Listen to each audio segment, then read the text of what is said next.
నిన్న చూసిండ్రు కదా నువ్వులా హారతలు తెమ్మని పంపిస్తే ఏం చేసిందో మంగ్లీ నాకు ఆ రోగం వస్తుందేమో నాకు ఈ రోగం వస్తుందేమో అని ఉత్తగానే బుగులు పడ్డది.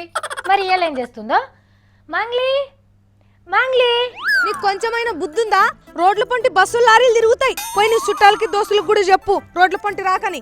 అగో గీ పిల్ల మళ్ళా ఏమో చేయబట్టే. మంగ్లీ సావిత్రి వచ్చినావా? ఇగో నీకేమైనా హెల్ప్ కావాలంటే చెప్పు, నాకు ఎన్ని పనులున్నా తప్పకుండా సాయం చేస్తా సరేనా? ఇగో రోడ్ల పంటి పోకు, ఇట్లా పక్క పొంటి పో. అయ్యో మా మంగ్లీకేమో అయ్యింది. గాడేమన్నా ఉన్నదా? నాకైతే ఏం కనబడతలేదు. నాటు చూసి మాట్లాడుతుంది మంగ్లీ. పోయి కళ్ళ దావకంలో చూపించుకోపో. కట్ట మెర్చలేయి కనబడతలేదా? రోడ్ల పొంటి బండ్లు కార్లు తిరుగుతున్నాయి, చచ్చిపోతావే ఆయంత అని సీమకు రోడ్డు దాటిపిచ్చి సాయం చేస్తున్నా. అబ్బా ఎంత జాలిగుండే మంగ్లీ నీది. ఇక ఆప్తా ఓవరాక్షను. తోటి వాళ్ళకి సాయం చేస్తే మన మనసు ప్రశాంతంగా ఉంటదట, బీపీ కూడా రాదట తెలుసా? మరి నువ్వు సాయం చేయడానికి మనుషులు ఎవ్వరు దొరకలేదా? పొద్దుగాల నుంచి ఎంత మందికి సాయం చేసినో తోనకాయ మాలం బాయ్.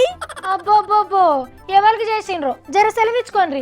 పొద్దుగాల పక్కింటోళ్ళ ఫ్యాన్ ఉత్తగానే తిరుగుతుంటే కిటికీలోంచి చూసి బంద్ చేసుకో అని చెప్పిన, కరెంట్ బిల్లు రాకుండా చేసిన. అబ్బా ఎంత పెద్ద సాయం చేసినావు మంగ్లీ.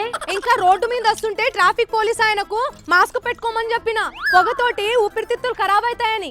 పాపం గాయన దగ్గర దస్తున్నదో లేదో నువ్వన్న దస్తిచ్చి రావద్దా కట్టుకోమని. పాపం బస్సులో రాంగా ఓ ముసలవ్వ ఓ డోక్రి నిలబడింటే నా పక్కన సీట్ ఉంది రామ్మా కూసో అని చెప్పి కూసోబెట్టి సాయం చేసిన తెలుసా?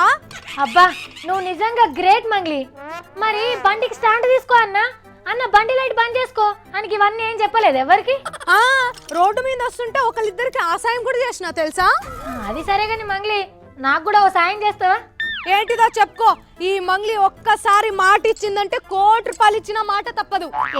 ఏం లేదబ్బా, నాకు శాతనైతే లేదని 4 దినాల నుంచి తిన్న బోకెలు ఇడిచిన బట్టలు అట్లనే ఉన్నాయి. గవిదో మీ బట్టలు ఉతికిపోవా? ఎట్టకారమా కూదకారిస్తారా? పైసలు ఇచ్చి పని మంచిని పెట్టుకో చెప్తున్నావు పెద్ద.